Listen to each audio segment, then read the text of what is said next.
Hey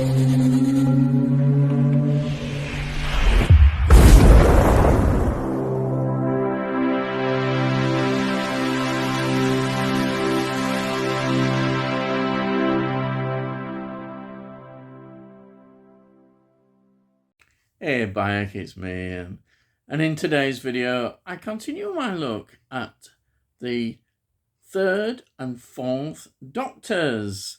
Yes, when Doctor Who was in its golden age, classic Doctor Who, the third and the fourth Doctors. And this is Frontier in Space from 1973.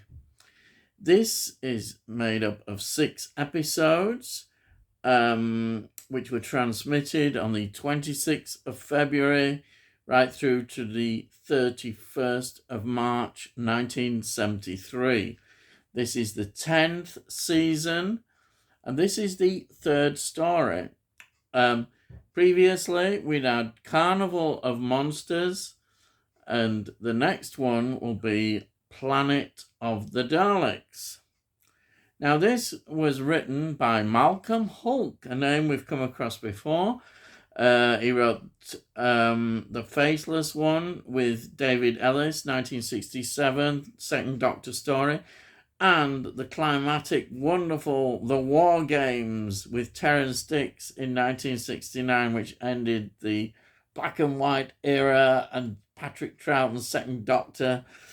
And then he was the writer of Doctor Who and the Silurians, 1970, Ambassadors of Death with David Whittaker and Terrance Dicks.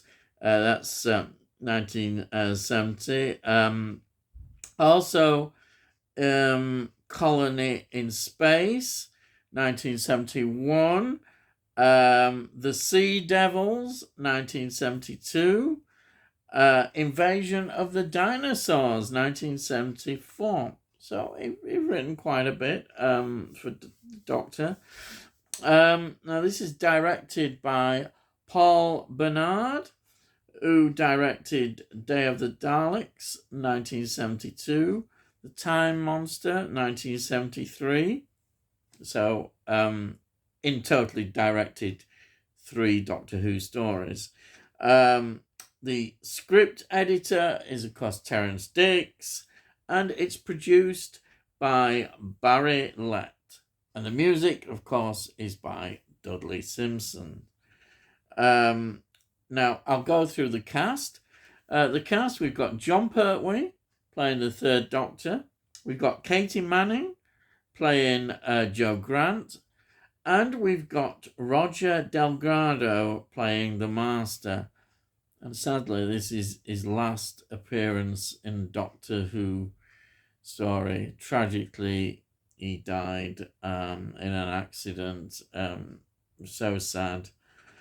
Yeah, and what an impact as well in this story is as well. Now, we've got Vera Fuchs, who plays the President.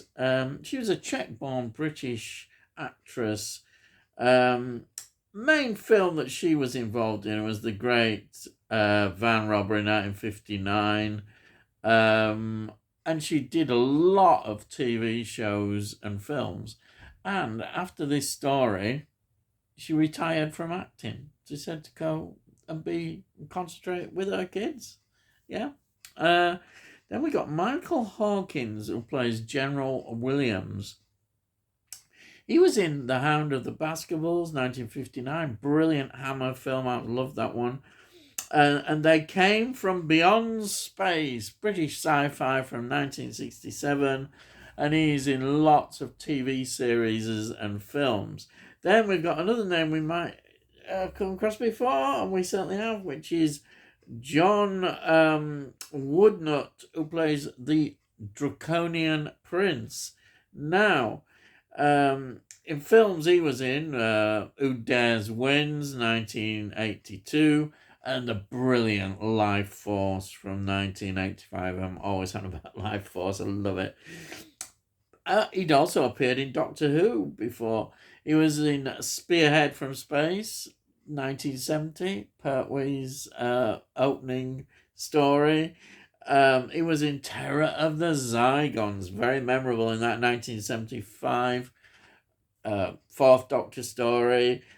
And then he was in The Keeper of Traken, 1981. Another brilliant story. Fantastic. Then we've got Peter Burrell.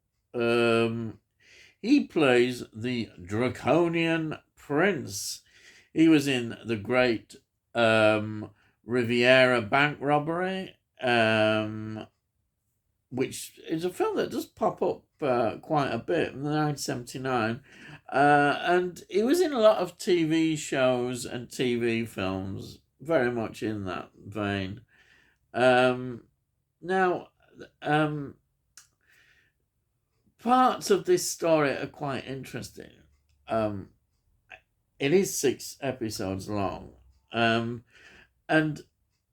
like, for instance, we get this glimpse of this giant organ-eating monster. And that, we see it, but then we don't see it anymore. And it was scrapped. I think they saw it and didn't like it. The director, he thought, no, I don't want this. And they just made adjustments, and I think that was fine, and was probably a good decision. Now, locations, we've got the South Bank Centre again, and of course we've got Beachfields Quarry in Reddell, Surrey. And it's interesting that they talk about when they did the usual quarry scenes, how different ways the director was able to get a lot out of that scene just by positioning the camera. This is great direction, how they do it. And it always works well for Doctor Who. It's cheap, isn't it? It's good fodder for the stories. I think also it's worth pointing out the special effects in this. The models are really good. Apparently, they were able to use some Jerry Anderson models, which they had to adapt, but that helped as well. Also, I think the costumes are rather outstanding, and the draconian makeup is wonderful. The masks and what they were able to do, absolutely wonderful. Really good, I think, quality. Yeah, really good quality. So what is this story about? Well, it's set on Earth, the moon, and Draconia, and the home planet of the Orgons. And the revelation is not surprising. It's that the Daleks are all behind this with the Orgons. They have employed the Master to provoke a war between the humans and the Draconians. It is that simple in that sense of the story. And it's 6 parts. I think, if I'm honest about this story, I think they could have perhaps put it down to 4 parts. There's certain scenes in it which I think could have been edited down, but they had obviously 6 parts to fill, and they did the best they could with this. I just think that is a bit of a weakness on this story, that it really needed less, because it does, it feels like it's been stretched out, and when you feel that, then that's not very good.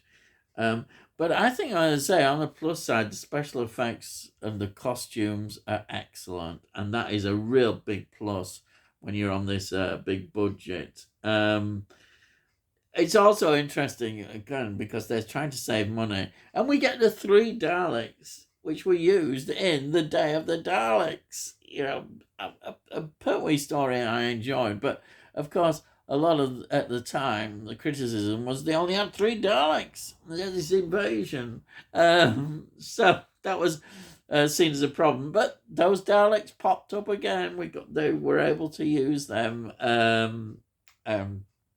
So it just adds a bit to them. But, it's all to do with budget, as usual with Doctor Who. Um, I think this story is a good story, what they're trying to do, and perhaps looking at contemporary issues about war, because you think of this particular era when there's a lot of that with Vietnam and all that kind of thing. There's also other things about population. People were still talking about population and how you feed populations. And we've got bits of that kind of popping up into the storyline. Barry Letts was very much into, I think, putting those ideas forward with his writers. And Terrance Dicks, as the editor, was quite happy, I think, to do that. But they didn't put it in a sort of preachy way. They just put it in and it's there and you can see it. And I think it works well. It does work well. So overall, as I say, I think the story is something that should have been perhaps 4, but how it is. It was released on VHS in 1995, and then it got a DVD release on the 2009 Dalek War box set, and I think people were very pleased to see it. I think that is definitely true, and it's one of those that I think that is not looked upon fondly as a story, but because we know it's Roger Delgado's last appearance in Doctor Who, it does have some significance in that, and I think that's seen. But I don't think it's one that people remember too much of, which is a bit sad. And I'm not quite sure why. Maybe it's the lack of the Daleks. It ends, of course, going into the Daleks. There's this kind of sudden ending, which is away to the next story, the Planet of the Daleks. So I suppose you've got that.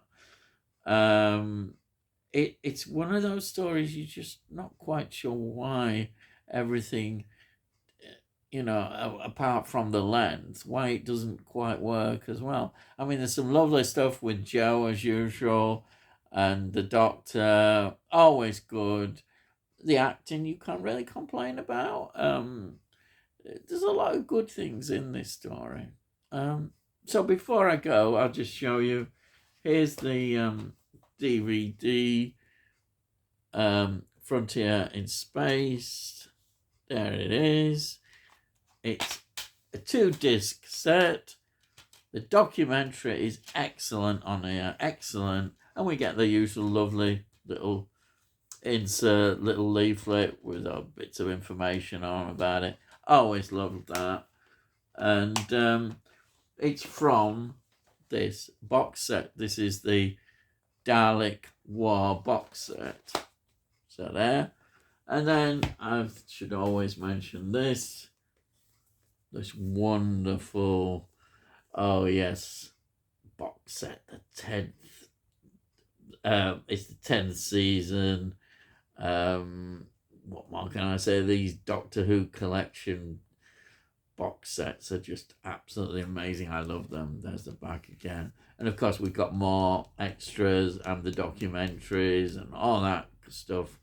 Beautiful stuff on here. Highly recommended. Definitely. So that's it. Yes, I hope you enjoyed that. If you're a Doctor Who fan, or even if you're not. But if you want to see all my previous reviews, look in the playlist and you can see all that I've reviewed of Doctor Who. These some wonderful stories, and I'm really enjoying reviewing them. Really, it's fantastic, and that's it. So, also, if you like this particular video, please give this video a like, and it gets it out onto YouTube and all algorithms and all that. And also, if you've got any comments, please put your comments down. I love to read your comments, and I'll reply to them. Yes. So that is it at this time. So all I've got to say is, I'll see thee again.